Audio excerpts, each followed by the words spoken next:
And it's euphoric, right? I mean, there's a euphoria, obviously, that when you're done on these things. Yeah. That's all. Do you train every day? So that's the other thing I said earlier, consistency. So, and I broke my streak recently, wasn't able to complete a run that day, but the longest I've gone before was over 1,000 days consecutive of running 1 mile or more every single day. Yeah, increasing heart rate a little bit. Yeah. I mean, A little bit of wiggle. Yeah. I mean, most of this, honestly, is it's volume for the training to do this sort of stuff. It's getting more movement in like zone 2. People think you got to go out there and run hard every run. It's an 80-20 thing where 80% of the runs should feel easy, conversational. You're not really working, and then you put in those quality efforts where you're doing hill repeats or you're doing track repeats and fartlegs and all those things. Yeah, that's a rough one. I did a little bit of marathon training. I've got a few George Carlin quotes, which I know we all love. He said, governments don't want a population capable of critical thinking. They want obedient workers, people just smart enough to run the machines and just dumb enough to passively accept their situation. Yeah. Oh, man. It's one of my favorite George Carlin I quotes. mean, he's not wrong. Participants run to 9 different Taco Bells scattered across the state and the district. At each location, they must purchase and eat an item off of the menu. Drinks are not included. You got to eat it. Puking is okay, but no antacids. Okay. So per the rule, by the 4th Taco Bell stop, entrants must have eaten a Chalupa Supreme, 340 calories, or a Crunchwrap Supreme, 530 calories. By the 8th stop, they must have also downed a Burrito Supreme or Nachos Bel Grande. You're required to turn in your receipts upon the finish line. You have 11 hours to finish the course. And you have to have a menu item at 9 separate restaurants? Separate restaurants. Jeez. And so that's 50K? So that's the Taco Bell DC. That's 30 miles? 31 miles. 31 miles. Wow. I mean, that's like, that part is no problem, right? That's Yeah. It's the Chalupa Supreme thing. Geez, I haven't had Taco Bell in a while. Yeah. I don't know. I'd try that.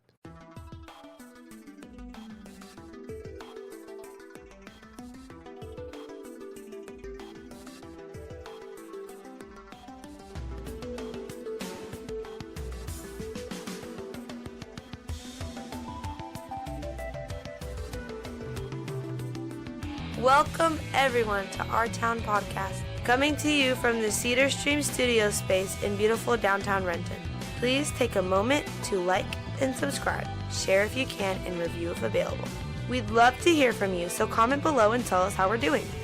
Hit the like and subscribe button to never miss an episode. And don't forget to visit our-townpodcast.com for all the links. Join the members only section of the website or sign up on Patreon. And now, here they are, the boys of Our Town Podcast.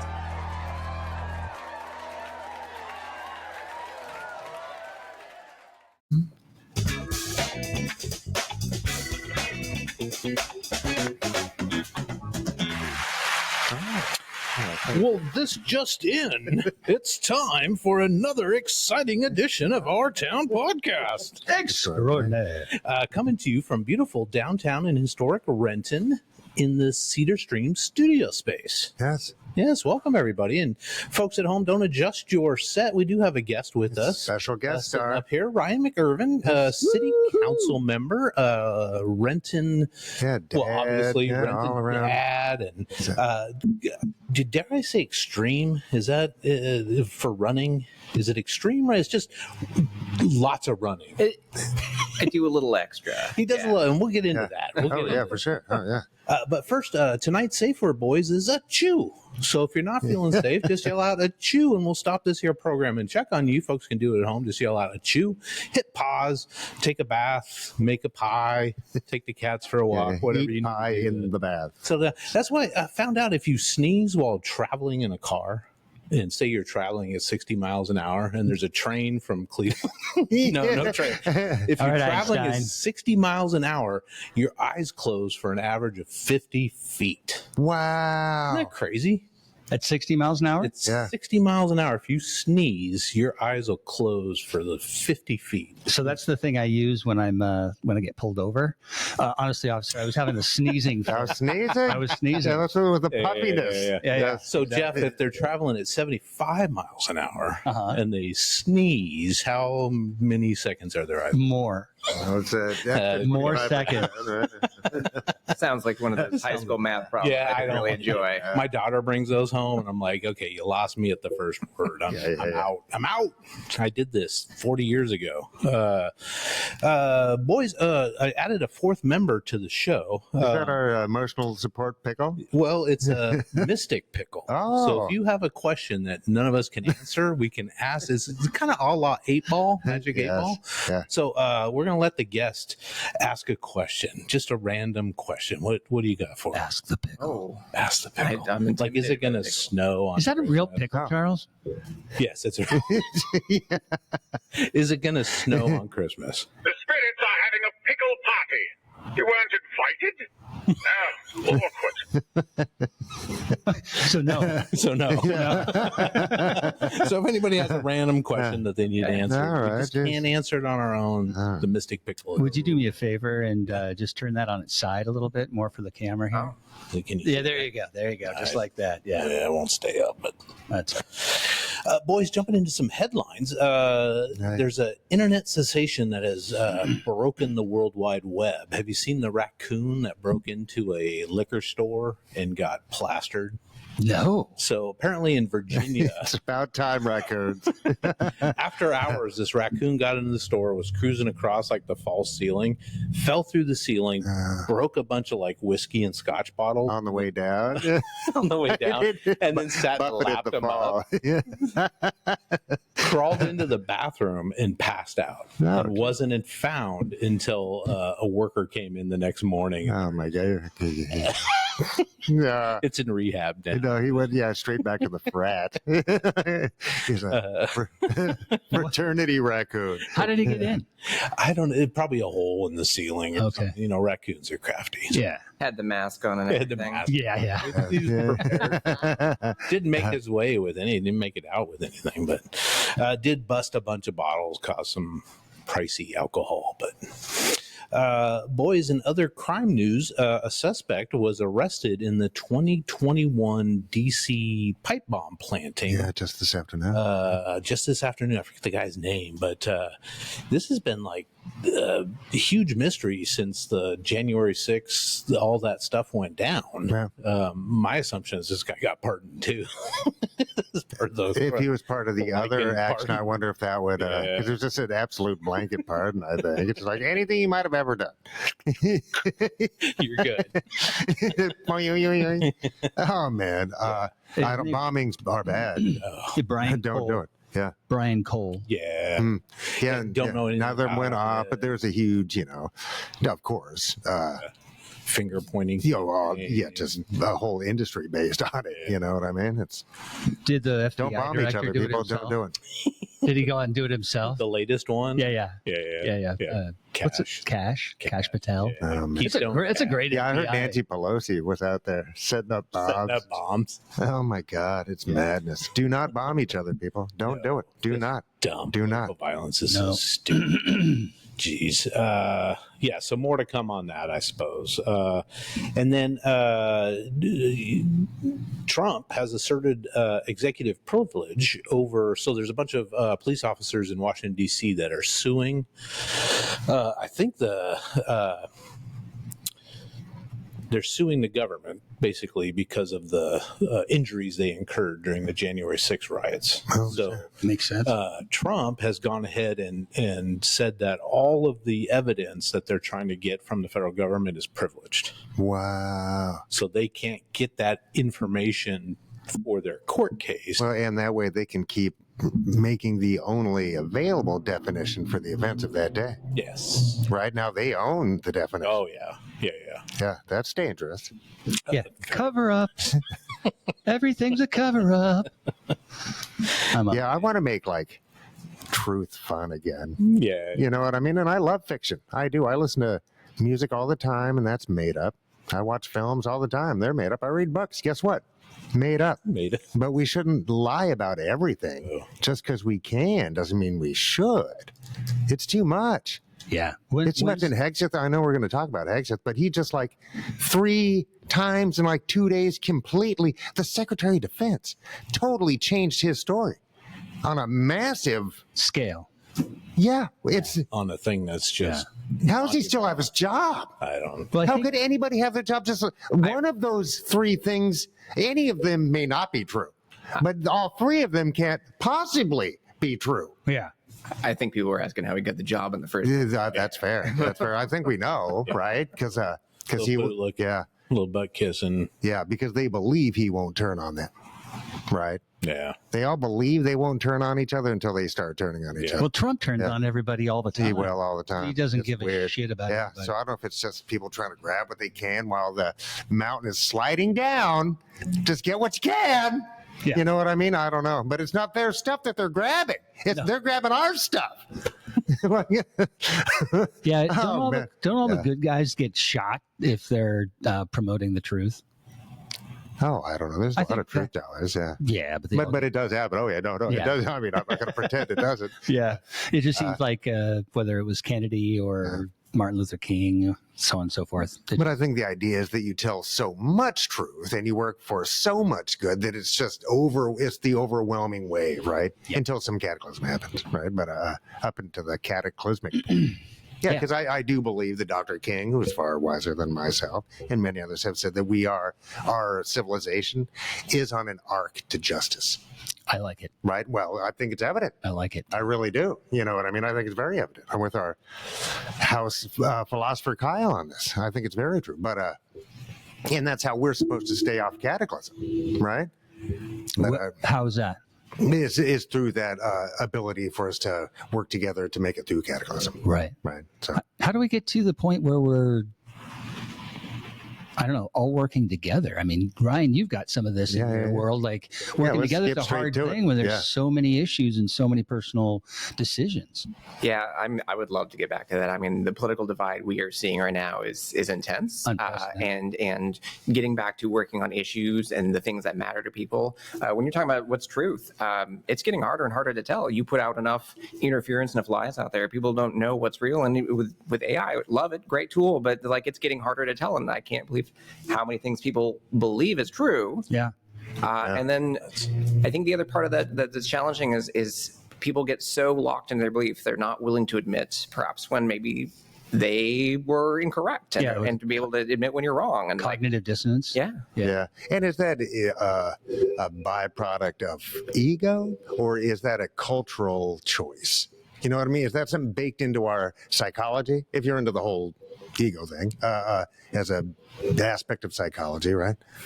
I don't think it's conscious. I do think it's reinforced through like social media and other like channels and such. That stubbornness. Yeah. I'm talking about. Yeah.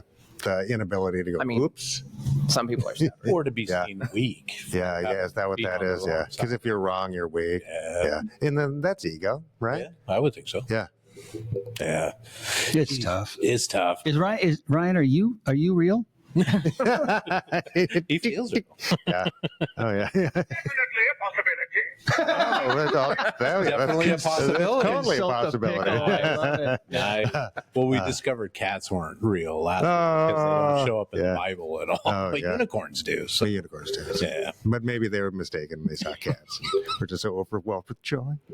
Oh my gosh. Well, yeah, you mentioned Hegseth, and those. It's madness. It's madness. So he kind of passed What a the terrible buck. person. Trump was like, I know nothing.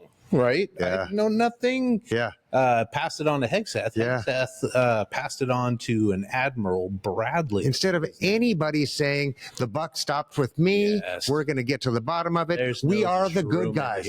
We are the good guys. We don't do this. Yeah. Do you know what I mean? Nope.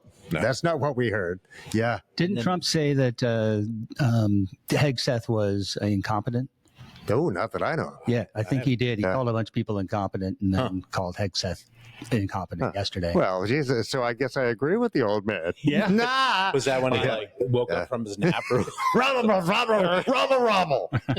Oh my God, dude. It was so insane. The Somali thing or whatever. I'll go, what the fuck? If this guy was at my house, like he's somebody's drunk fucking grandpa or some shit, and he was talking that shit, I would openly laugh at him. Yeah. I'd be like, that is some of the dumbest shit I've ever heard. You crazy old person. Stop. Just shut your fucking mouth. Oh man. Jeez. We're not getting you in trouble. After. You're safe. Well, You're safe with yeah, that. this is the opinions of mine are solely of me. Yes. Of Mike. Yeah. But this Admiral Bradley went in front of the Senate and the House. Was it the Armed Forces Judiciary Committee? Not Judiciary. I think it was Armed Services committees. Both of them today. They'd be involved in that. Yeah, and said no. I was not given any kind of order to make a second strike. They're sticking to this story that two guys clinging to the side of a boat, a destroyed who boat. said they weren't given that order? The admiral today said he was not given an order to do a second strike on it. Who gave the order then? Pete admitted to giving the order. The first strike, anyway. The first strike, yes. Yeah. The second strike, he's saying that that there wasn't and then there were two order additional saying, to sink the boat. He's saying There's a there total of wasn't another order to say make sure everybody's dead or send in another. So when Pete Hegseth said kill them all, he didn't really mean kill them all. What I heard was allegedly they were continuing their mission, which I'm not sure how you're doing when you're like clinging to a boat that's been struck. Yeah. Like There's no locomotion. Oh no, no. Those terms are well defined. Yeah. They are well defined. We have had to go after pirates. You know what I mean? Let alone rogue actions of nations' militaries. Before this is not the first rodeo for lawyers in this, right? I mean, they're saying the things to make sure that folks don't end up at the Hague, or that's their yeah. because that could be what comes of this. Yeah, but we're not even signed. No way. We're not even signed on to it. There's not a day that will pass when we would let any cabinet member go to the Hague. Never, ever, ever. That's not going to happen. Well, but we can prosecute them here. We can do that here, right? Good. Yeah. So I don't know what who's going to do it at this point, but the House has to become the House again. We need a House representative that's functional. We weren't in war though either. It was just nope. So it's either murder or it's a war crime. Yeah, right. Because I mean, the initial strike needed to be sanctioned by Congress. None of this is no, but it should have been. I mean, if they were going to go I would take say care of yes. something like this, it should have been. But we've handed over the last, 40 years or so, we've handed a lot of these responsibilities to the executive branch. We, meaning the House of the People's House. Right. Right. Has just handed this shit off to the executive branch. Why? I don't know. Just so they can be lazy and get a pension. Yeah. Or something. It's a great job. It's the main, right? That's the place where the big decisions get vetted. Yeah. And you don't have to take responsibility either. They don't have to take, the House doesn't have to take responsibility. Right now they don't. They're checked out. They've been checked out. Right. This is the least number of accomplishments, not just the cruelty of the big bill, right? But that's about all they did. And a bunch of culture war nonsense, right? It's like, it's a really good job. It hurts my feelings. Yeah. It does. That's a great job. Yeah, nice pension. Nice. And a pension. And healthcare. Yeah. In addition, but it's also an important, honorable job. Yes. It is. It all is. Because it's service. Yeah. You know what I mean? It is. It can be. I don't know. Yeah, good job, Ryan. He keeps showing up, man. I'll tell you what, Congress is something you will never see me running for. I can tell you that right now. Okay. Get really rich. I will be running from that. Get really rich. Yeah. Exactly. The inside deals. Yeah. Man. Well, on top of that, Hegseth kind of turned this whole thing into a joke. He posted or reposted do you remember Franklin? Yeah, dude. A real nice little preschool thing. Preschool thing, the little turtle. What a dingbat, dude. It's just my son, when this would have been late 90s, was kind of into watching the Franklin. Yeah. And turned it, It's insane. Even Putin's cabinet doesn't do shit like this. You know what I mean? These guys are childish. not serious people. It's childish. You know what I mean? It is bananas. It's bananas. It's like 12-year-old boys. Yeah, but it's how do you destroy the respect for the systems, the actual functionality of the systems, the momentum of the systems, just like this. If you want to cripple the last 240 years, this is how you do it. You just throw all these things, me. You put a baby in charge who burns the house down. You know what I mean? Yeah. Oh, man, it's going to take a lot to repair all this. It really is. Man. Well, if you got the money, you can get pardoned for anything these days. Trump just commuted the 7-year prison sentence of private equity executive David Gentile. He only served 12 days of his, I think it was like 7-year sentence, something like that. It was 7 years. He was the founder of GPB Capital and was convicted of securities and wire fraud for raising about $1.6 billion from investors based on false claims. So this guy gets a pass, right? Just like the Honduras but there's a whole bunch of other stuff behind that. Yeah, man. Oh, so gross. So gross. Full unconditional pardon for Tim Lewicki, I think is how you pronounce his name. He was the Oakview Group co-founder, indicted by Trump's own Justice Department. His own Justice Department indicted this guy. He was the CEO of Live Entertainment Group. And way back in July, he was orchestrating a conspiracy to rig the bidding process for building a new arena over at the University of Texas, I think. Fraud's okay. Yeah. Right? Yes. It's like, I don't know, man. Why? Because they just give him money. They just give him money. Yeah. Somehow. Oh, man. I don't know. That's so just bananas. I need money just in case. And I mean, all of these people that you've just described are way above the top 1%. That's like top 10th of 1%, maybe higher. Yeah. All of them. But they need more. They're doing illegal things to get more. Like the ANWR thing, they just, I think today took away the protection, so there's going to be a oil and gas leasing sale at ANWR. It's like, I can't remember how many million acres. It's a lot, but it's the last time they did something like this just recently, probably 6 months ago, it was like $30 an acre. So if we were billionaires, which we're getting there, so you want to go buy an acre? Don't forget to like and subscribe. $20 an acre. It's like $200 million something. Let's do it, bro. Can we do it? And just sit on it. But we could probably get 2 or 3 between us. Just I don't know how much oil couple we're of gonna choice acres. squeeze out of that. Just squeeze them. Yeah. Oh my God. Hey, Ryan, you got any money? Yeah. You want to join? Yeah. But but you know what? But a billionaire could. Oh yeah. Easily. Yeah. Easily, and not even, and just to write it off as a loss each year, and just sit on it. You know what I mean? But no, it's a weird, this whole, because they're kind of right wing, they're kind of doomsday cultists, they're kind of all mishmashed together just to steal power from the rest of us. But why would you? Nobody wants this land. No, there's no road to it. Nobody's going to drill there because you're going to need $100 a barrel, 120 a barrel just to get any money out of it. After you do all the infrastructure stuff, nobody's doing it. So why flex like this? Why? Yeah. I just leave it alone. Milkshake. Yes. I'm going to tunnel it's in the milkshake. from underneath. It's always the milkshake. I don't know. It's a weird thing to me. Yeah. I just don't. I kind of short circuit there. It's weird. Yeah. People. Jeez. I'm telling you. It's cats all the way down, speaking bro. of oil, Mike, Trump just officially announced I think an executive order that he's going to get rid of the CAFE, the corporate average fuel economy rules. It's going to take cars that were supposed to meet a 34.5 mile per gallon by 2031, fleet cars.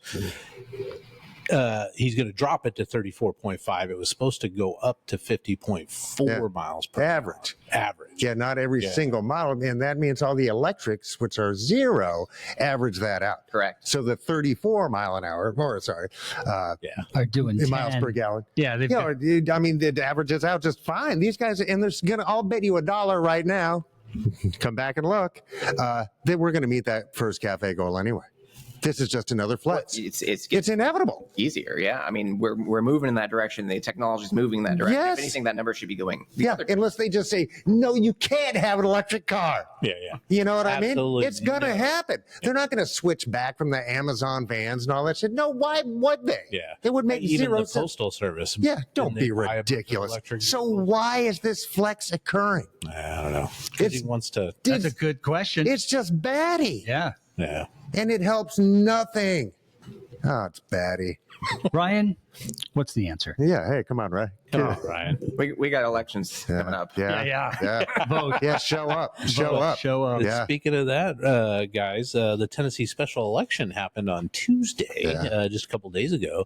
It's a seat in a precinct, district, whatever, that was basically owned by Trump and the senator there. I can't remember her name, but by 22 points just a year ago. Yeah. They won Yep. 22 points. They won by, I think, a little less than 9 points this time. So it's like a 13-point swing in a deep, deep red area of the South. No, there's no way that Democratic Party won't win the House next year unless there's shenanigans. Oh, it's not possible. There's no way. And that's because remember, all the weird stuff is going to happen come January. Yeah. All the really gross impacts are going to happen. Remember this, Mike? You did say that there was no way Trump could win. Did I? No. Oh. Yeah. Oh, no. Well, think- we're kind of determining that there might not even be an election next year. So I certainly hope that's incorrect. Yeah. I terribly, terribly, terribly, deeply, deeply, deeply hope that is incorrect. Me too. And Speaker Johnson swore this new person in pretty swiftly. There wasn't any sort of delay like with the last. Yeah. Geez. Yeah. Interesting. Yeah. Interesting. Got him Yeah. right in there. Yeah, that guy, man, he is a slimy person. Yeah. And I really don't like to, I wouldn't trust that guy to tell me the sky was blue. He is not a trustworthy, and he pretends to be pious, which makes him way more slimy. You know what I mean? Forget John Boehner, remember that guy? Yes. John Boehner? He was slimy, but he didn't pretend to be pious. No, he's handing out checks on the floor. You know what I mean? It's like, which was the most corrupt thing I'd seen until this administration. That was insane. But he seemed slimy, and he was. But he didn't pretend to be some kind of, you know what I mean? Spiritual, deep. Godly. Yeah, dude. Creepy. That guy's creepy. It gives you those disappointed dad vibes. Oh, man. Man. Yeah. Boys, there's a syndrome that I hadn't heard about, but it was discovered in 2004. It's called the Cannabis hyperemesis syndrome. It happens when you get it. You get uncontrolled screaming and vomiting following awful. marijuana use. Oh, and it's on the rise. Yeah. Well, geez, bummer. It was first That's all discovered we in need. Australia with 19 patients back in 2004. And a lot of these, when you get it, you have this overwhelming need or feel like you need to take a hot shower or hot bath. Oh, geez. And they think it's like something in the body saying that hot water is going to reduce the pain that you're feeling at the moment. But it's possible they think that there's because there's so much higher THC levels in marijuana today than there was back in Jeff's day. And you can get concentrates, right? You can get really concentrated sodas or whatever. You know what I mean? It's like Ridiculous. so I could see where people could, and I think people just because it is a psychedelic lightly, right? So everybody has different reactions to such things. Yeah, the other day I saw babies in the moon. I'm not kidding. It was great.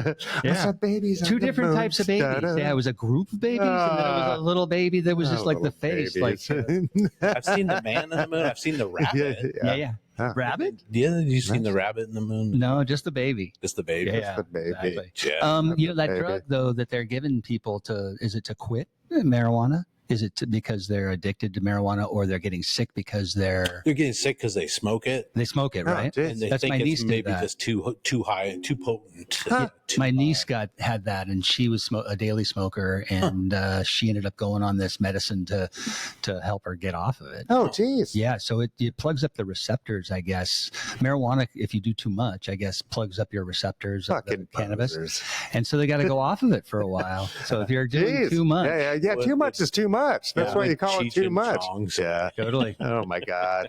But it makes you throw up, though, right? Yeah, it Jeez, makes you bummer. puke until Yeah. you can't puke anymore. Jeez, that's awful. Yes. Well, Man, do we need more stress on young No, people? Really? no. Well, they're Great. saying Well, stay ages away. 13 Yeah. to 21 between 2016 and 23 found a tenfold rise in cases of this. Is cannabis never heard of it legal in Australia? Did you say this is an Australian study? What is this? It originally was discovered. Oh, in the Australia, condition was. Oh, but gotcha. yeah, Yeah. Crazy. Paraquat. it's nuts. Nuts. I don't know. But speaking of that, Food and Drug Administration has issued a massive recall for more than 1 million bags of shredded cheese. Oh, no. This is mostly on the East Coast, guys. Aldi, Publix, Target, Walmart, across 31 states and Puerto Rico. Wow. It's from Great Lakes Cheese Co. of Hiram, Ohio. I think I've been to Hiram. Initiated the voluntary recall, saying the products may have been contaminated with metal fragments. Oh, Whoa. No bueno. Does that mean that one factory supplies? Did the metal shards come out of the processing factory? Yeah, and it must have been going on for a while. And so if one they place can made- supply 31 states? maybe. Yeah, That's didn't incredible. Didn't we have an episode where we talked about Radioactive cheese? shrimps? No, cheese being the number one export from the United States, cheddar Oh. cheese or something like that. No, there was a. I've never been so there's a proud. company in Denver area that supplies most of the mozzarella, for Mm, Pizza. fast food pizza, like Domino's, yeah. Papa Murphy, Yeah. stuff like that. Okay, gotcha. yeah, they had a corner Yeah, on that. but we had market. the That's corn right. dog thing where I don't remember the Ryan, corn I don't know dog if you watched thing. this episode, but there was a corn dog manufacturer that put the sticks in a little too early, yeah. and the sticks got shredded up in the batter, and so there were splinters. Yeah, splinters. Oh, Splinters in your Man. corn dog, yeah. metal shavings in your. I don't think Ryan eats corn dogs. Yeah. No, no. right Probably. before Ultramarathon. Yeah, we're gonna get to real quick. We're gonna get to the ultra. Ryan. when we get there, the food is definitely a thing. Yeah, I Ultra bet. marathons. Oh man. Yeah. You got to carb up. Yeah, jeez. Finally, boys, rest in peace, Steve Cropper, Yeah, 84 years old. Started out in 1962, I believe, with Booker T and the MGs. Wow. Their big hit was that instrumental Green Onions Oh, that yeah. everybody. Oh yeah, but I think they were at Woodstock and they've been around forever. They've been around forever. He co-wrote that Green Onions. Went on to work at Stax Records. That's one of the main sessions. Is one of the main For sessions decades. He was only at Stax for a while, and then he went to somewhere else. Oh. But, at Stax, he co-wrote and played guitar on "Sitting on the Dock of the Bay" with Otis Redding. Also, Sam and Dave's "Soul Man." Oh, man. You would know that. Oh yeah, and he's in the Blues Brothers band. Yes, man. and then he ended up in the Yes. Blues Brothers. With Donald Duck Dunn. Donald Yeah. Duck was in the Booker T and the MGs in a later incarnation too, Oh, I think. But yeah, man, he just was everywhere. Wow. 1996, he was named as the greatest living guitar player by Britain's Mojo magazine, and then guitarist Keith Richard, when asked about what he thought about Cropper, he said, "Perfect man." Nice. Wow. So I don't know if you can get a higher compliment From Keith Yeah, Richards. that's Keith pretty Richards. good. That's awesome. unless he, Wow. wadded you up and smoked you. Then that might be the only other Yeah. That's higher form of flattery. But yeah, man, in the midnight hour, wow. Knock on Wood with Eddie Floyd, Wilson Pickett played with all these guys. Just forever was around. So cool. Yeah, rest in peace. How old was it? Yeah. 84. Oh, nice life. Says he had a fall recently, like within the last week, went to the hospital and then died in the hospital. That'll so teach not you. really sure. Yeah, That's how my grandma It was died. the That's how jab. everybody's grandma dies. They fall, Yeah, break their no hip, falls and then is they're yeah, done. it's a thing. Yeah. Nope, it's a thing. Oh man. Rest in peace, buddy. Yeah. Jeez. Yeah, thanks for all of it. Oh, a lot of good Jeez. music. A lot of The good best living guitar player. Yeah, That's a good- What those Brits though, man? What are they? Yeah. I think somebody else said he was the best living because Jimi Hendrix was the best guitarist. And, Sure. But- Okay. like I got to take second fiddle to Hendrix. Yeah. Oh man, cool. Man. Ah, shucks. Geez, Ryan, thanks for being here, dude. Yeah, my pleasure. We're gonna get you in here.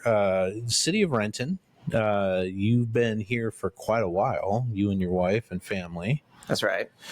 You didn't grow up here, though, did you? Grew up near here. Grew up in Federal Way. Okay. Oh, Yeah, we won't hold that. yeah. You got salt water. We got Lake Washington. But he's a husky guy, so Oh, I'm good with that.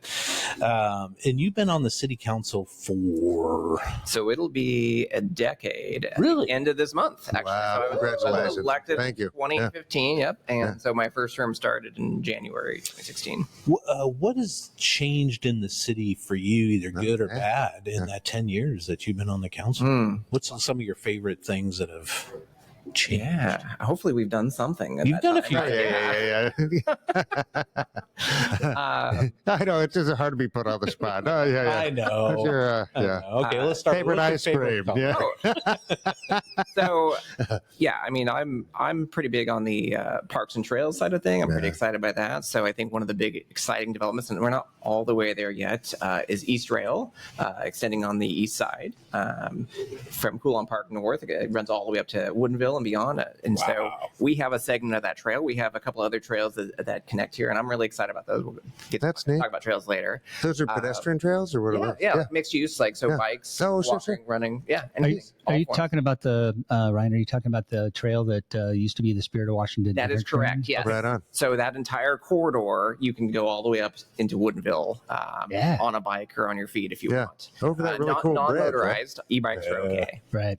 That's a Yeah, great. I really appreciate the parks and around here. Yeah, I go to different cities and the parks are not kept up well. The grass is all burned. I mean, we really take care of our everybody, parks around yeah, here. Yeah. Yeah, world class. Yeah, and we've dedicated a lot of space. It's a lot of really valuable real estate. We've kept at least a natural space. Yeah. Yeah. Well, Coulon's a big part of it too. Oh yeah, it's fantastic. Coulon's like the largest section of unpopulated, like Washington waterfront, isn't it?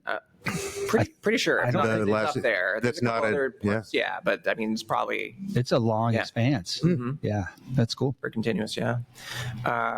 Happy with some of the economic development work we've done.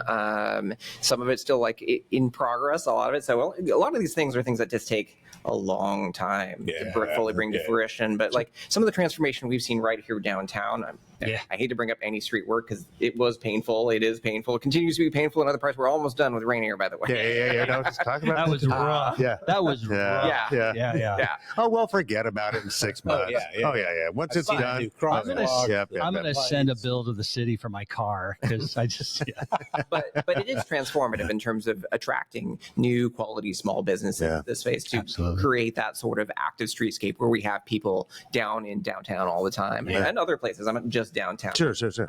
you're not wrong.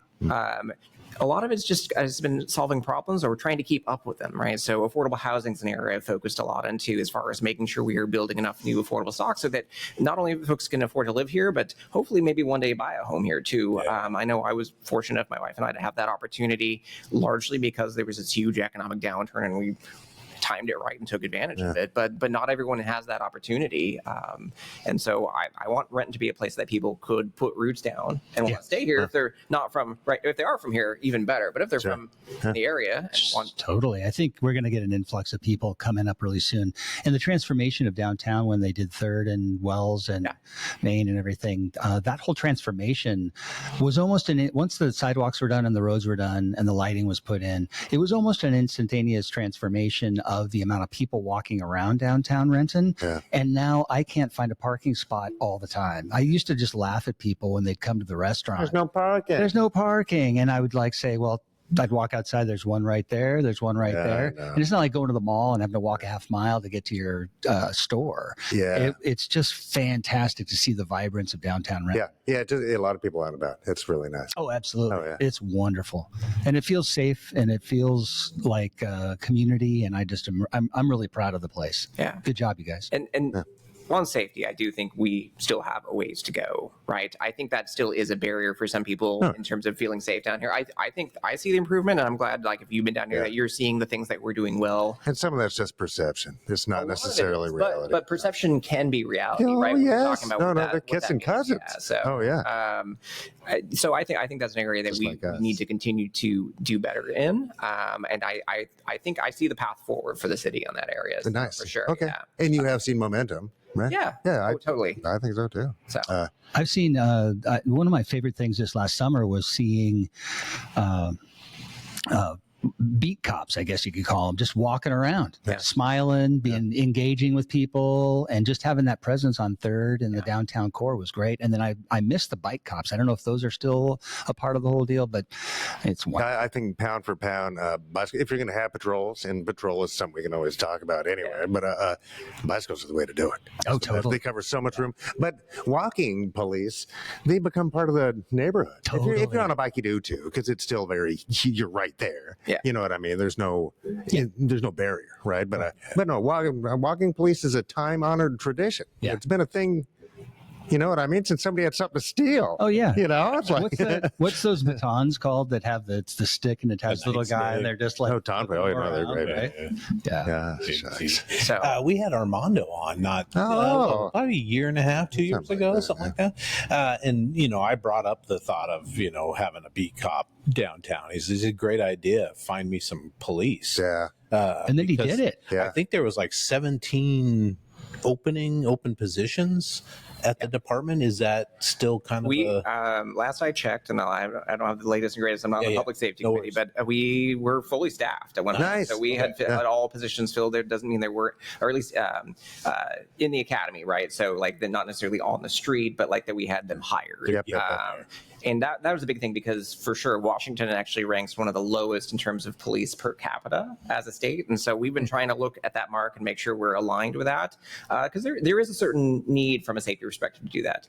The other thing I would say too, when people look at, and a lot of people like to dwell on the negative, and I'm not saying we have had our fair share of challenges, right? And so I look at the headwinds we've been facing coming out of the pandemic, looking at the drug epidemic that we faced as well. So I think given the magnitude of what we've been up against, I think we're doing all right. And so when I say I feel like there's momentum in the right direction, I think we are charting the right course forward. And I'm an optimist, so I think we're going to be getting better. Yeah. And I like that about you.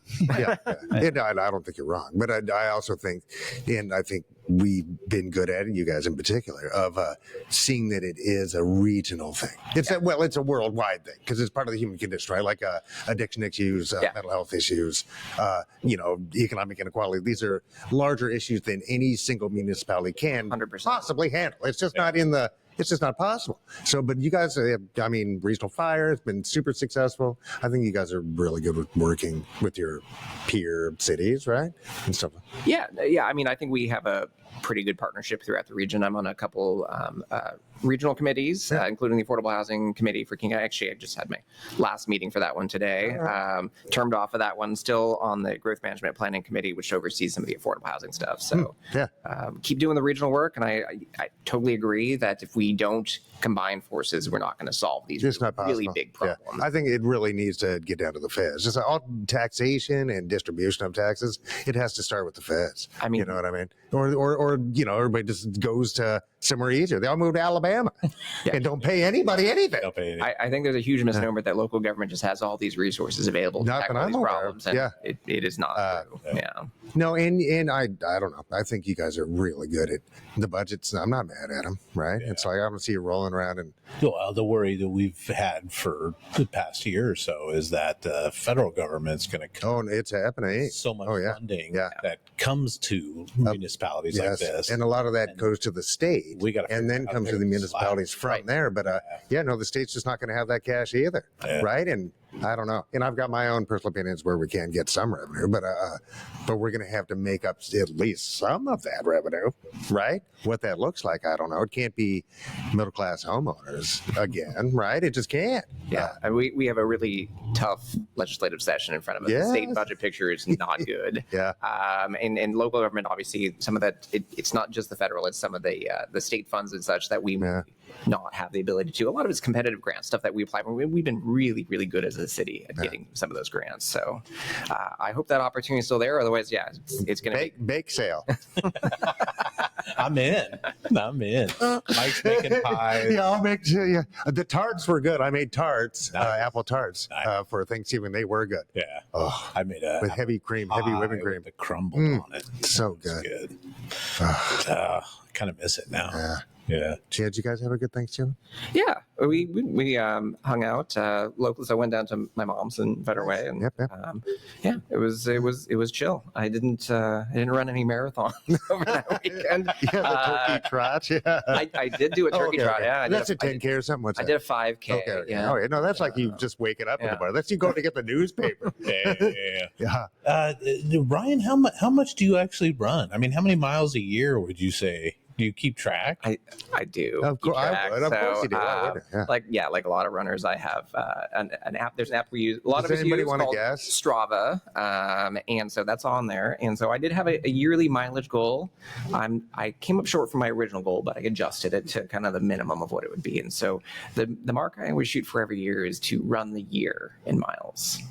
So for this year, that would be 2,025 miles. Oh, So I am nice. closing in on that number. I had a great start of the year. I did 350 miles in January last year. So I'm like right out of the gate. Run, Forrest, run. I know. That's I was going to incredible. say, is this kind of Incredible. a cross country? 2,000 miles. Yeah. That's year. fantastic. But you just do it a little at a time, a lot of them. Sometimes there's bigger chunks. Well, but dude, yeah, but but it's what consistent. I consider a little bit at a time, and I think what you are considering a little bit may not be the same number. Because to you, a big run is the Quadsilla. That's a big run, right? Nobody argues that, right? Tell us what a Quadsilla Yeah, is. So Quadsilla just happened over Thanksgiving. I did not participate this year, but But it's you've done it. I have done Yeah, it. so- I have done it. So it is a marathon. So it's a 4-day weekend, right? So the idea is that you do your turkey trot, which is a marathon on Okay. Thanksgiving, Yeah. and then you do another marathon on Friday, and then you do another marathon on Saturday, and then you complete the quad with the 4th marathon on Sunday. Insane. Is it same location or different location? So they're actually all local races. So a couple of smaller racing companies put them on. So they might be smaller as far as number of people. But the last one that most people participate in is the Seattle Marathon. Oh, that was this all last right. week. That was on Sunday. Sunday. And then there's another one on Saturday called the Ghost of Seattle Marathon, which is down by like Seward Park. Ryan's heart is just like Oh, yeah. all muscly, he's all ripped. It's and buff. it's Yeah, it's like looks like Arnold shiny. Schwarzenegger, the shape of a heart. His heart's the poster child for hearts. Yeah. Hey, Ryan, when did you start running? So I ran in cross country in high school. All right. Ninth grade? Did you start in ninth grade? At middle school, I did track and got into the distance running then. And then I did not run my first marathon all the way until I was living here actually. So I lost a good friend to blood cancer in 2011 and decided to go run a marathon. And so the longest race I'd ever done up to that point was, I don't know, like 6 miles probably. I probably did like a 10K. Like 10K. And so I just jumped in. I was like, I'm going to go run a marathon. I'm going to raise money for Leukemia Lymphoma Society. It's going to be great. And so I went and did Seattle Rock and Roll in 2012. And then did, it was kind of on this, I'll do a marathon a year thing for a while there. And then I kind of dropped off, honestly, in like 2015 to like 2018, I didn't run any, and I was still running like off and on, but it was kind of a little more casual and kind of faded away. And then started running again, and then obviously the pandemic hit, and then that was when this whole new level emerged because we were all trapped in our houses with nothing to do, and a lot of people got active and actually started running, walking. I'm sure you saw folks all around the neighborhood and such. And so I did my very first ultramarathon during COVID, and an ultramarathon meaning anything longer than 26.2 miles. Oh, right. So technically 27 miles is an ultramarathon. It's a wide range. It just goes all the way from that up to like 200, 300 miles. You get to pick your own, or is it each race has a... So there's usually defined distances or times. This one, since it was COVID, everything was virtual. Everyone pivoted and did the virtual races. And so for this one, the format was 12 hours. It's called the Twilight 12 Hour. And you can pick your own course, obviously, because it was virtual. And so for 12 hours, and it's the Twilight 12 Hour, so it starts at 7 p.m. and then it goes until 7 a.m. So for 12 hours, I ran loops in my neighborhood. Yeah, you just run as far as you can in 12 hours. And when I say run, I say loosely, especially. It's like there's stopping. Like I took breaks. I had snacks. I didn't actually take a nap or anything. It wasn't that long. But and you can walk, too. There's nothing saying you can't walk. It's just keep going as long as you can at whatever rate you feel comfortable. Some races have, obviously this one's a timed race, so you have 12 hours and as far as you go. And I did like 50 miles. Wow, that's cool. Going around my neighborhood. Totally was that the longest you'd run up until that point? Yeah, that was my very first distance, longer than 26.2 miles. Yeah. Well done. Wow, that's crazy. So and then you go on to tell us probably here in a minute the longest you've ever run. Yes. So the longest I've ever run is doing a different format of race. It's called a backyard ultra. So same kind of concept with the loops like I did in my neighborhood. So since we've got back out of COVID, most of these formats occur in person, right? So you might have a course that goes like 100 miles in the mountains, or you might have a course that's a 4-mile loop or 2-mile loop, and you just do it a whole keep bunch, repeating. So the backyard ultra format is this. You have an hour to do 4.17 miles. Okay. Or is it 6.75 kilometers if you prefer kilometers? Okay. You prefer kilometers? American! That's not too long. You can walk that in an hour. So right? it's about 14-minute miles. All right. So, okay. So the idea is you do one loop, you have an hour to do it. It's a last person standing event. So you just keep going. Wow. You can't start the next loop until the top of the next hour. So if you say you did a 12-minute mile, you'd get back in about 50 minutes. Yeah. And you'd have about 10 minutes to recover, hydrate, eat. Yeah. Okay. Use the facilities, do what you got to do to get yourself ready for that next lap. And then you go back out and start again. If you don't start, you're out. Okay. If you choose to quit, obviously you're out. If you don't complete the loop in the hour, you are out. And so to your question, the furthest I've ever gone, I did that 30 times. Oh my God. So that was 30 hours. And the reason it's 4.17 is if you do that 24 times, right? 24 hours, one day, it's 100 miles exactly. Okay. Who was the winner of that? The winner, I know that's the worst part. It was like 36 at that event. Oh, so. not bad. Wow. I know. I was in the top 5. For sure. It was very exciting to be that close and then not win.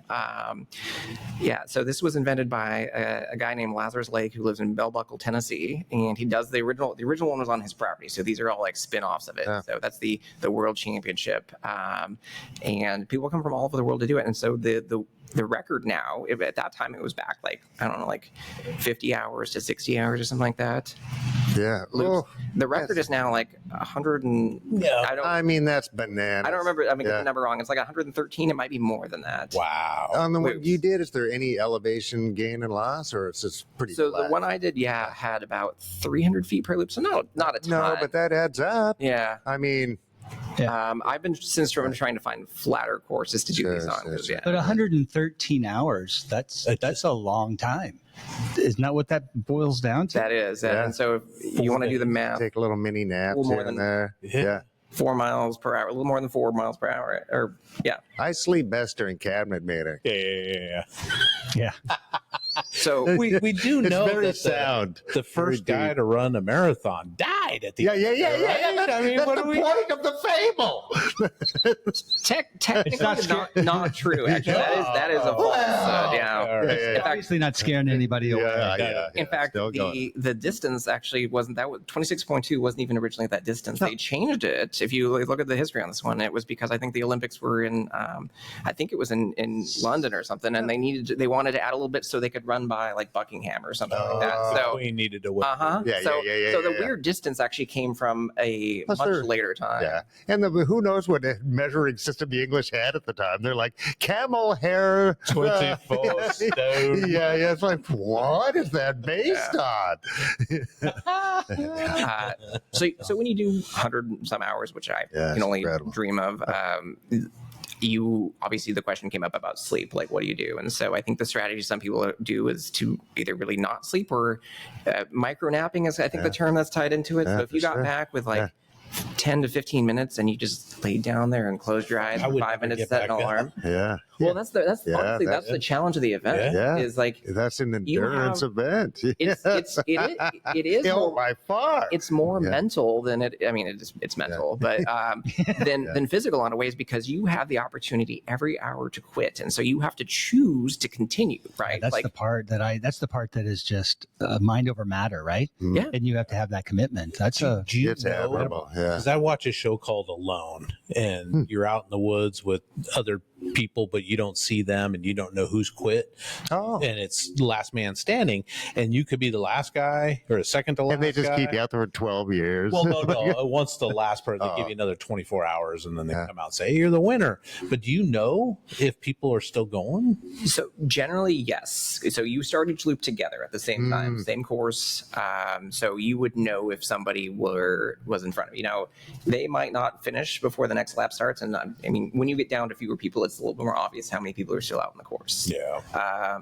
So generally, but at the beginning, you see lots of people the whole time. And then towards the end, like I said, when I would get down to like 5 people, the best I've made it was in the top 3. And we did an event in Tri-Cities, and there were 3 of us left.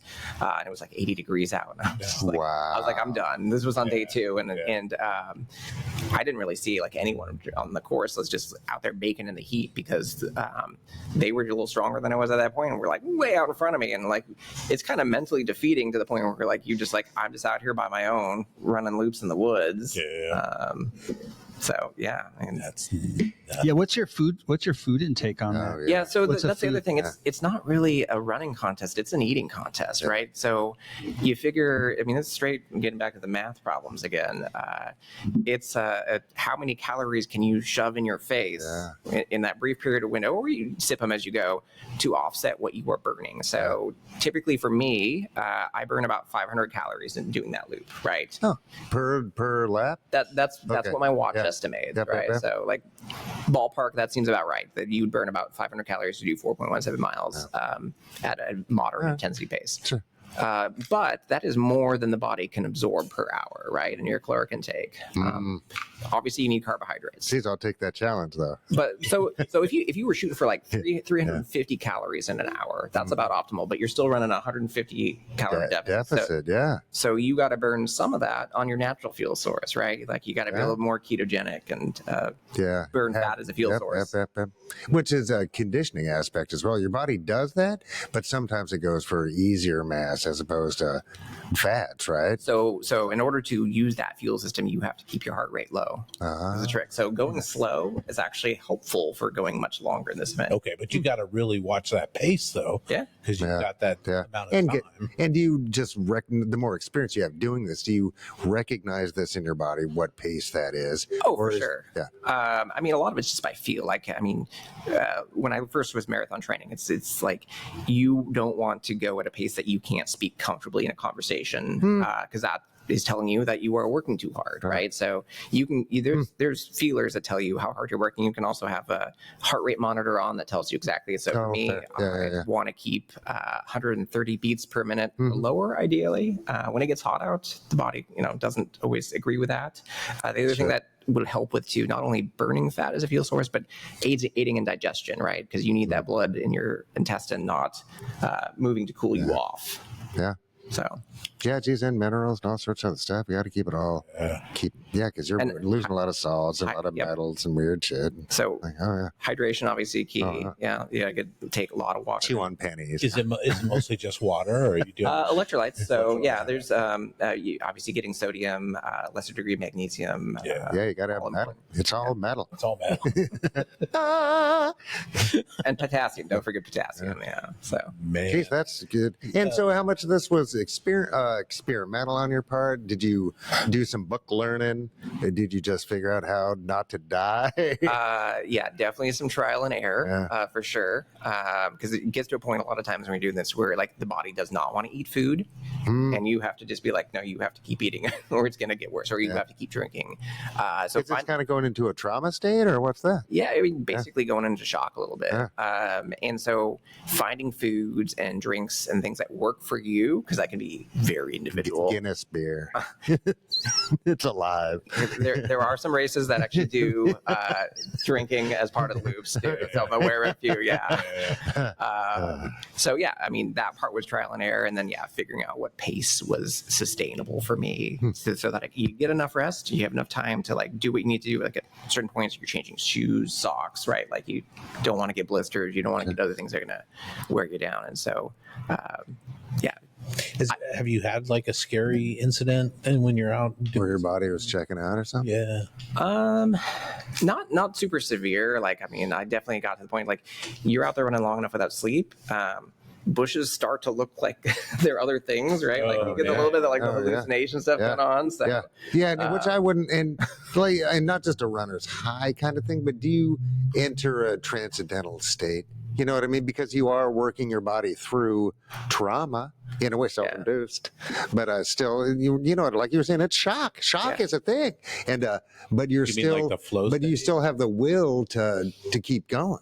So is that a type of transcendence? What is that? Like, yeah, totally. Like you can get in a groove for sure and just like feel it and just like everything's working. Flow state's a great way to describe it. I will say the longer you go on some of these events, the harder it is to stay in that transcendental state, because there's so much noise like trying to pull you out. Like, but yeah, if you can turn off certain indicators, like, okay, you got to understand the difference between this is discomfort, I can push through this, or this is a severe injury, I should stop, right? Like that, recognizing that is different. So you got to listen to your body. And it's euphoric, right? I mean, there's a euphoria, obviously, that when you're done on these things. Yeah. That's all. Do you train every day? So that's the other thing I said earlier, consistency. So, and I broke my streak recently, wasn't able to complete a run that day, but the longest I've gone before was over 1,000 days consecutive of running 1 mile or more every single day. So I do believe in rest days. And so I will for sure take time on a day that's supposed to be an easy day to make it a true easy day. Like I'll go run a mile and I'm going to really just shuffle through it, right? Like just go get it done. It's part of the, I think, holistic wellness. Like everyone needs a little bit of movement every day. How fast you go is really irrelevant as long as you are getting out and moving, right? Increasing heart rate a little bit. Yeah. I mean, a little bit of wiggle. Yeah. I mean, most of this, honestly, it's volume for the training to do this sort of stuff. It's getting more movement in like zone 2. People think you got to go out there and run hard every run. It's an 80-20 thing where 80% of the runs should feel easy, conversational. You're not really working, and then you put in those quality efforts where you're doing hill repeats or you're doing track repeats and fartlegs and all those things. Yeah, that's a rough one. I did a little bit of marathon training, and then I got shin splints the week before the Seattle Marathon back in 1988, I think. And my buddy and I were up in Montana, and we were doing some high altitude training. We were actually chasing a girl. But we went out for a run on the morning, and it was uneven, and there was lots of snow, and we didn't really stretch too much. And I just got these massive shin splints, and I couldn't run. So I feel you on that. So I did a race this summer called the Cascade Crest 100. So it is what it is. It's a 100-mile race. It starts and ends in Easton. Yep. Yeah. Does a good segment of it on the PCT. The PCT, no, I've done the chunk of that PCT. Yeah. And then loops around over by like Lake Cochise Ridge, Thorpe Mountain, and such. And I admittedly was not as trained as I should have been for this one. Like I look back at my training leading up to it, and I kind of slacked off a little bit. Numerous reasons. Life was busy. And I didn't get into the race until the Monday before the race. I was on the wait list. So there's a lottery for these. If you can believe it, there was more than the number. There was not enough spots for the number of people who wanted to do this 100-mile race. Wow. So I was on the lottery, and so I think I started off like 150th on the list. So 149 people basically had to decide to drop out in order for me to get in. Yeah. And so the race started on a Friday in July, and I found out I was doing it on Monday. No way. No. And I could have said no. I didn't have to go do it, but I was like, no, I want to go do this. And I adjusted my expectations. Originally, I was like, oh, maybe I want to do like 24 to maybe 26 hours. I can get done. And 50 miles in, I was like 13 hours through. I was like, I'm right on pace. I'm crushing it. I'm killing this course. And then it comes back through the Snoqualmie Tunnel to Hayek. And that's about 54 miles in. And all of a sudden, there was a little bit of adjustment. It had just gotten dark, and you get the next part. You got to go up Cochise Ridge. And I was fine hiking up, and then we go to run down.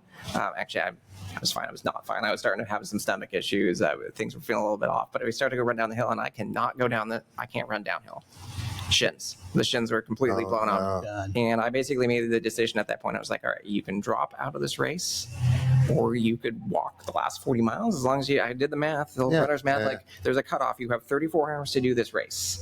And I was like, I can keep going if I walk. I was like, do at least 2 to 3 miles an hour. I think I can finish under the cutoff. And so basically just decided to just keep pushing. I got the buckle. So you get a buckle instead of a medal. Yeah. Awesome. And the qualifier for Western States. And so I finished in 33 hours and 40 minutes. So I had 20 minutes on like 3.5 days of training. Yeah. Oh, man. That's fantastic. But it was rough every step. Yes. But it hurt. Brutal. And a lot of that, the PCT is rough terrain. Oh, yeah. Right? So it's not like, that's not track motion, right? It's very dangerous. And going downhill was the worst. Man. Like I was like usually like, oh yay, we're running downhill. No, like I was like, oh thank God there's some uphill. And is that 4,000 feet up? That's up. Yeah, and it's pretty high. It's around here. That part, it got up to 4 or 5. Yeah.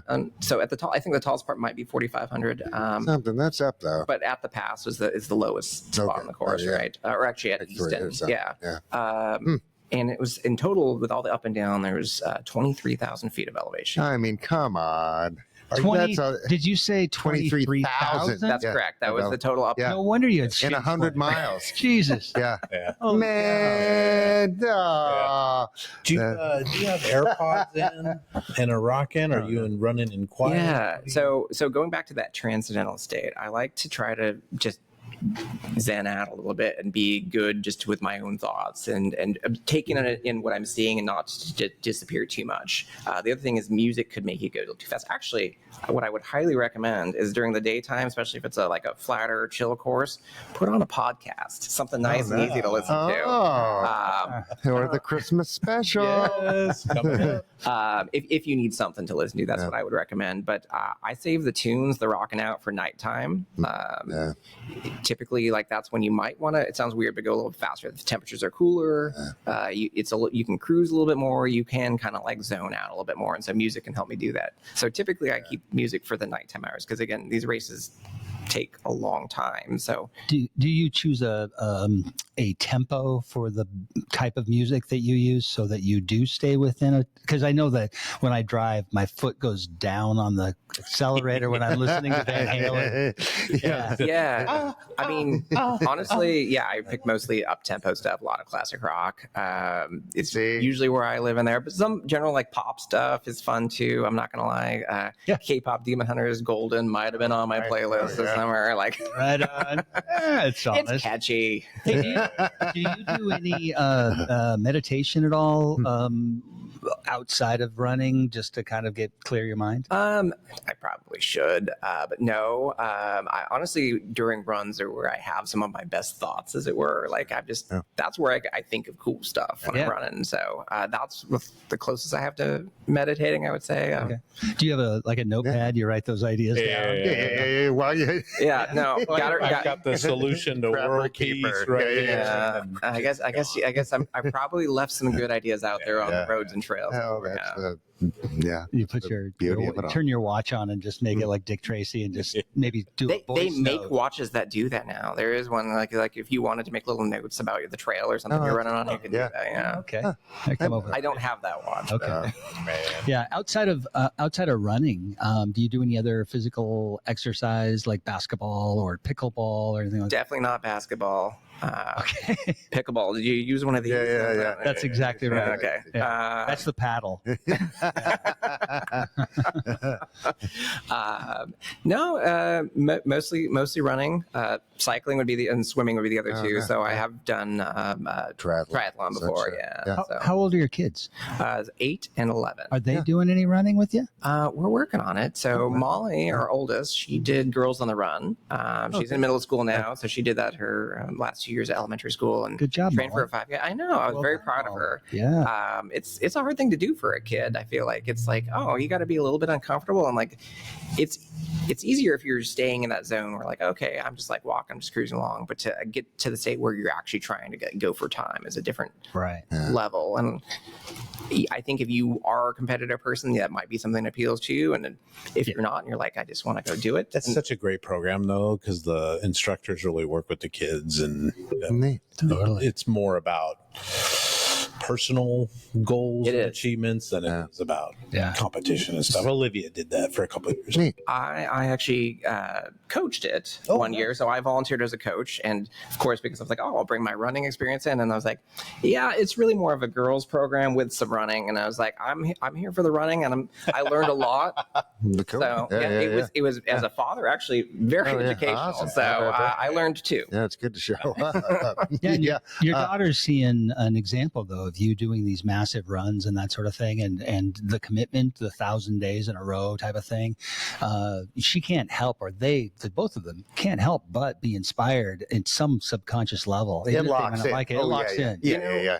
I hope that's true of anyone who follows me or anyone who does something like that. That you see something you are passionate about, and you're saying, I'm committed to this 110%. I'm in it, and I'm going to do the things I need to do to get the thing that I want. Right? It's goal setting. So inspiration.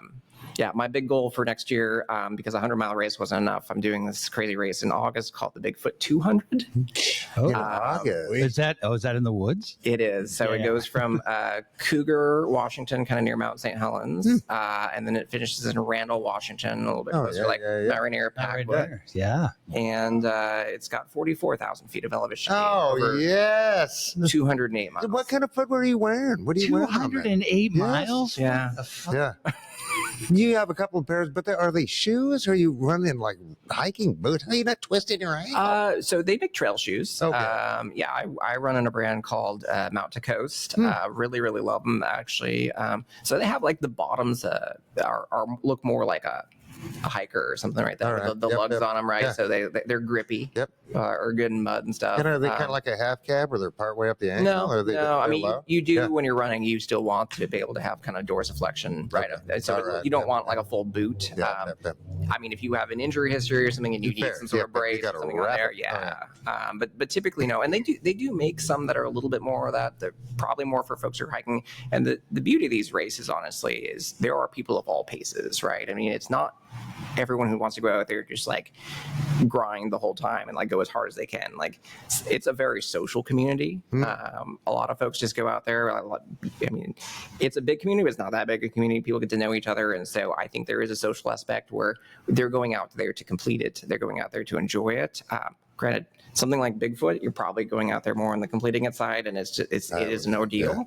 And it's a different animal. Like it is almost more of a hike. So actually you're not wrong thinking you might have hiking boots on that one. So I would hope, my goal right now that I'm setting is to complete it in like 72 hours, because this one you actually do take some naps for. It might take some 30-minute naps in there.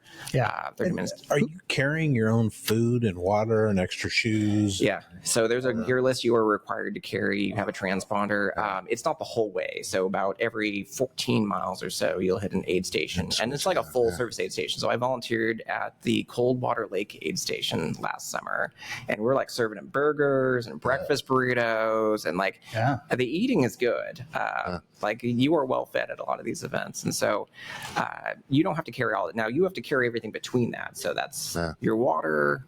You're going to need some fuel over 14 miles, and it's rugged terrain, so it's going to take you longer. And like I said earlier, on how hard you push it, you don't really want to go too hard too early, because you can't really get out of that. So what's the support like besides the stations that you're talking about? Do you have family or friends that pick up your gear and bring you gear and that sort of thing? Yeah, so you can do drop bags at the aid station. So there'll be a bag waiting for you. Like when I did Cascade Crest 100, I had two. I did 2 different bags at 2 different aid stations.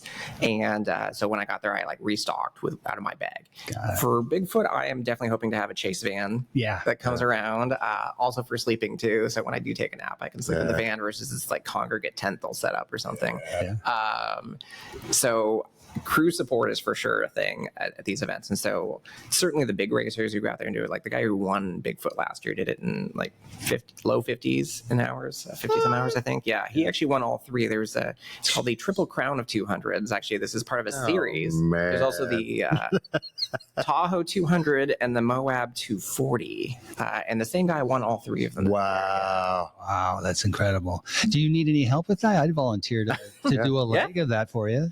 And drive the vehicle. Well, I was going to say, you can have pacers. So you can actually, the whole part about being out there alone, you can get someone to run with you. I know someone who was pacing someone. For a portion of it? Yeah. That makes sense. So someone might just do 14 miles with you. I know someone last year who paced someone for 100 miles. They did the last 100. Wow. So, okay. And is that how you get in and get to do the race without having to pay to do the race? You're like, oh no, I'm support. I mean, you're not in the results, but I mean, if you want to preview the course because maybe you want to run it later, or the hardest earned breakfast burrito. I think I'll just volunteer for just drive the van. Drive the van. Rock out in the bed and wait for it to show up. I mean, that's basically it. You're like driving to the next point and you're just hanging out. And like I said, there's a social aspect to it too. So it's not terrible. The trail must go by like a campsite or some kind of parking lot or something, right? Yeah. So they any of these courses that aren't loop courses that are going through, like they'll have Forest Service roads or like that one's a pretty big one at Coldwater Lake where it's the boat ramp there. And so it's there's a pretty good sized parking lot and restrooms and stuff. And so crew, there's limited sometimes you have aid stations that are more remote where you don't have crew access.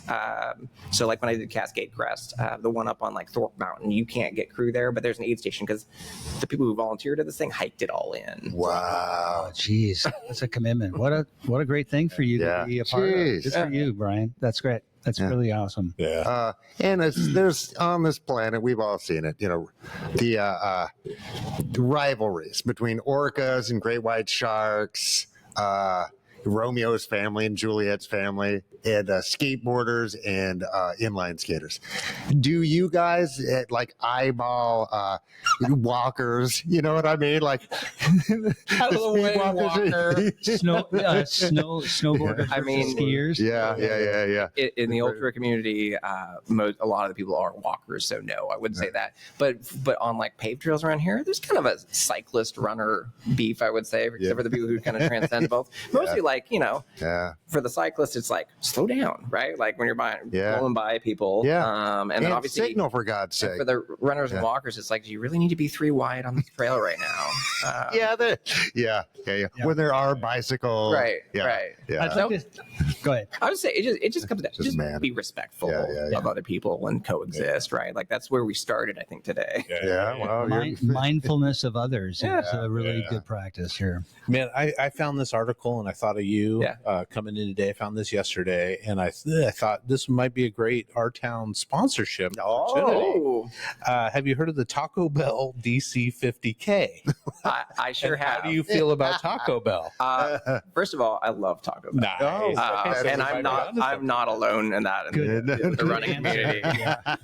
So it's a race that takes place Alexandria, Arlington, and Washington D.C.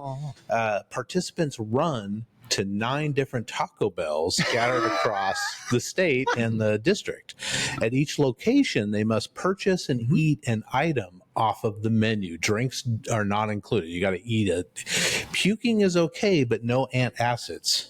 So, per the rule, by the 4th Taco Bell stop, entrants must have eaten a Chalupa Supreme, 340 calories, or a Crunchwrap Supreme, 530 calories. By the 8th stop, they must have also downed a Burrito Supreme or Nachos Bel Grande, 390 and 740 calories, respectively. And you're required to turn in your receipts upon the finish line. You have 11 hours to finish the course. And you have to have a menu item at 9 separate restaurants? Separate restaurants. Jeez. And so that's 50K? So that's the Taco Bell DC. That's 30 miles? 31 miles. 31 miles. Wow. I mean, that's like, that part is no problem, right? That's Yeah. It's the Chalupa Supreme thing. Geez, I haven't had Taco Bell in a while. Yeah. I don't know. I'd try that. So I actually have heard of this race. Actually, I didn't know about the DC one. I knew there's one in Denver. There is one in Denver. Yeah. And actually, it's a little bit different. It has spawned a following because I have since heard of people here in Washington State doing a much smaller version of this. So there's a group of trail runners, the Ole Trail Runners down in Olympia, put on their own version. I think they had a variety of different distances. You didn't have to do 50K, but it was the same concept. Get a menu item for each one. Yeah. And I believe Nomad Trail Runners in the Tri-Cities are, if they haven't done it yet, it is coming up very soon. We're going to do this exact same concept. I mean, we're willing to jump in a car and follow you to each of these Taco Bells and hook you up with whatever menu item. Yeah. 100%. The other one here in the Seattle area, there is the Dixathon. I don't know if you've heard of that one as well too. So with Dick's Burgers, and it's the same idea, menu item at each one. You have to go from each location. So. That's not a bad idea. Yeah, because it's Federal Way now. There's one up north, so like Arlington or something, isn't there? I have no idea. That's a little far. That's a little maybe not Arlington. Maybe but Capitol Hill, Linwood, 45th, and Queen Anne. Queen Anne. Federal Way. Federal Way. How far is Federal Way from Queen Anne? It's pretty. That's 20 pretty far. miles. Yeah, I'd say. And I don't know if it was all of them. They had a smaller version available. I'd rather do that than Taco Bell. Yeah, me too. Yeah, I guess. Do they have a Taco Time one? Plus they got ice cream. That would be a good one. Huge. I'm more of a Taco Time guy than a Taco Bell guy. Yeah, run to Issaquah. Oh my gosh. Yeah. Any, and I don't want to call it extreme because we talked about this, but any like massive race that is like out on your radar somewhere, it's like you're going to get there at some point. I think I hit that one Besides already. the big the 200. I mean, the truth would be on that backyard format to be able to, because I have the longest I've gone on that is the 30 loops, and so I would like to take that one further. And the reason Bigfoot's different, right? Like you could stop and take a 30-minute break, an hour break, whatever you need. There are cutoffs, like you have to be to a certain spot at a certain point. But I think like for the first 30 miles or something like that, you still had like 20 hours or something like that to get. So it was very generous. They want people to finish, obviously. With the backyard, it's not like that. You have an hour, you don't finish loop, you're done. And so I would love to be able to get to the 200-mile distance or beyond in that format. So that's a big goal. How many weeks is 200 hours?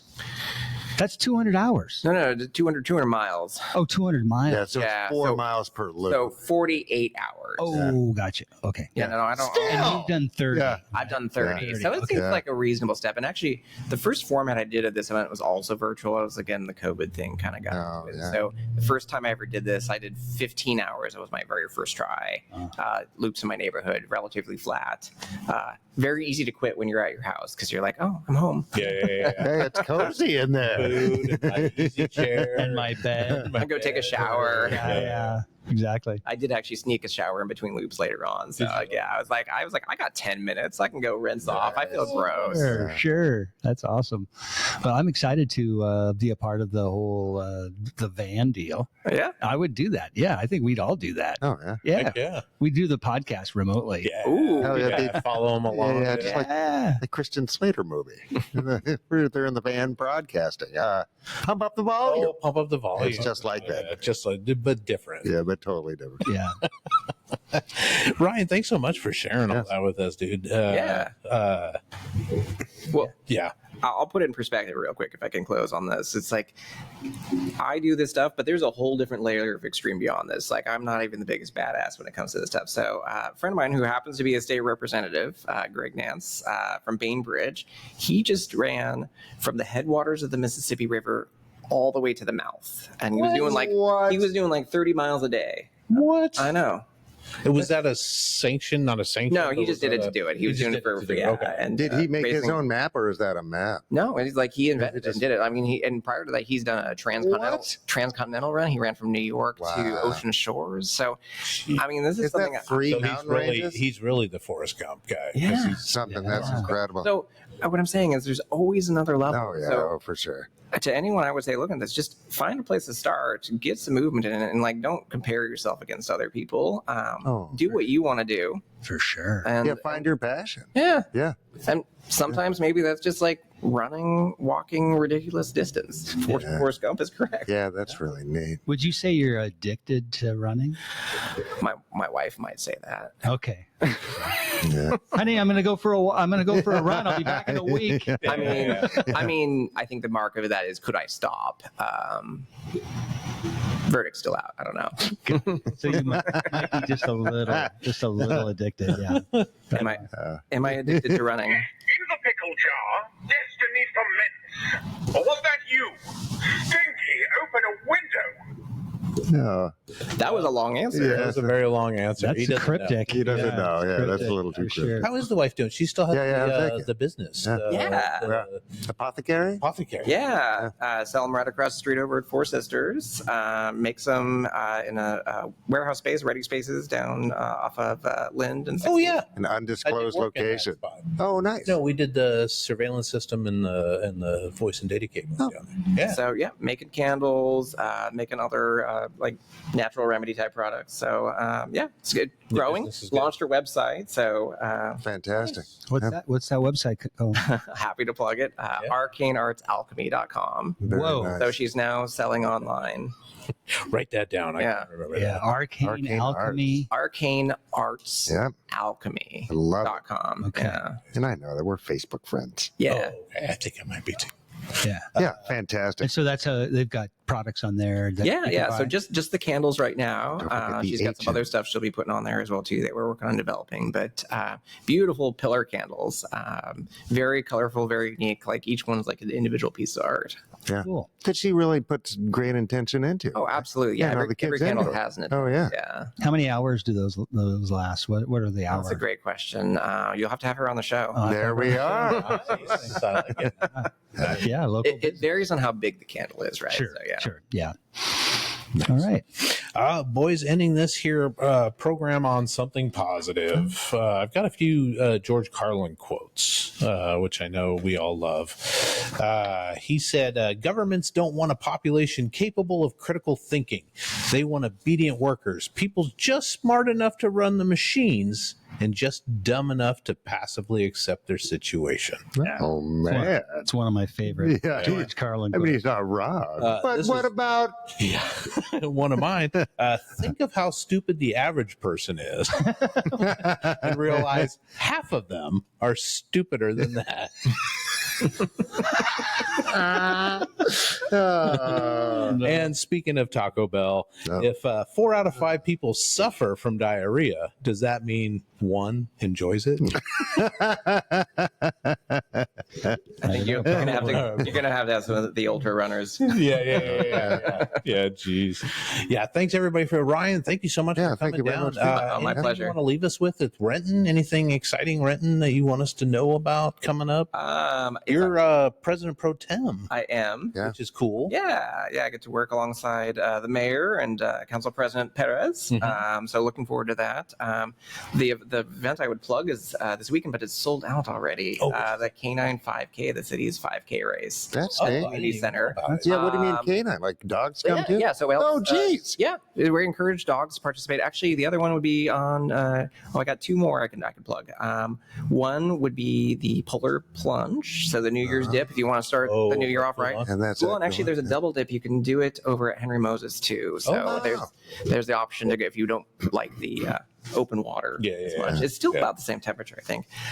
And then I would be remiss if I didn't plug Renton Park Run. So there's a free 5K every single week that starts right by the dog park, 9 a.m. Yeah. You can get your own barcode.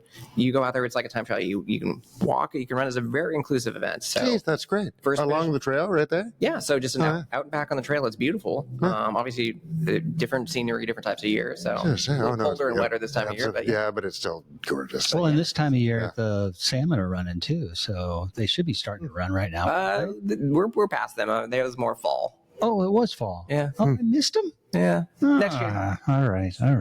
It's a beautiful area though. If you've never been out to Renton and gone on the Cedar River Trail, it goes out the Cedar River Trail. That's correct. Yeah. It's gorgeous out there. So yeah, wonderful. Yeah. And we got to plug our neighbors across the street, Handsome Devil Inc. and Premier Meat Pies. And I think Drumroll Wines is doing a block party. Yeah, they're doing their Santa. Which if you watch their Bad Santa Party. Yes, the Bad Santa Party, December 13th, 6 to 9. Yeah. Bring non-perishable food or a cash donation for Sustainable Renton and another really good organization. I think last year they collected over 500 pounds of it's super cool of food. Yeah, are we gonna put any our town stuff in a raffle? And they do a raffle. We'll put some stuff together. Yeah. Some postcards. Yeah. And don't forget that pickle. The pickle stays with us. The pickles are, what do you think about that? Yeah. In a million pickles here. See? Listen to the pickle. I love it. Awesome. Ryan, again, thank you so much for being here. And if you want to follow any of my crazy adventures, I am on Strava, so you can actually see where I run on that app, or Ryan_runs_wild. On Instagram. On Instagram. Yeah. Okay. And Strava is a running app. Yeah, it's like a running app. So if you're not on there already, you won't probably find it. Sure, but if you are into running. Yeah. That's neat. So anyone out there who's into that, feel free to follow. Nice. And follow them at city council meetings. Yeah.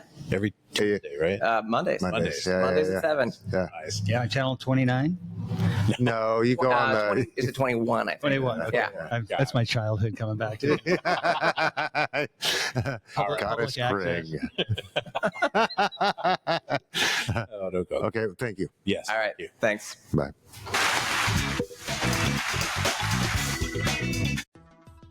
Please like, subscribe, comment, and share. And if you think this episode is worth $1 or $5, the boys would love to have it. And don't forget to visit r-townpodcast.com for all the links. For less than a cup of coffee, you can also join the website in the member-only area for exclusive bonus content, vlogs, and more. It's just $3 a month or $30 a year. Thank you for listening to this production of Our Town Podcast Extraordinaire.